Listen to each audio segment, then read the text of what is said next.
কলাতলি, সুগন্ধা বা লাবণী, যে বিচেই যান না কেন গ্যাদারিং একটা মেইন প্রবলেম। যে রিক্রিয়েশনের খোঁজে আমরা সমুদ্রে বেড়াতে যাই, বিচে মানুষের ঠাসাঠাসিতে সেই রিক্রিয়েশন বরং নষ্টই হয়।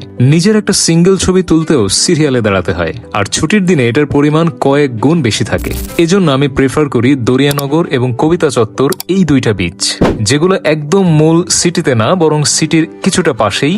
গ্যাদারিং এড়াতে এই দুইটা বিচে ঘুরতে যেতে পারেন, কিন্তু সাবধান থাকতে হবে বিভিন্ন স্ক্যাম থেকে। দিনের বেলায় ফ্যামিলির সবাই মিলে একসাথে থাকলে কোনো স্ক্যামে পড়ার পসিবিলিটি কম।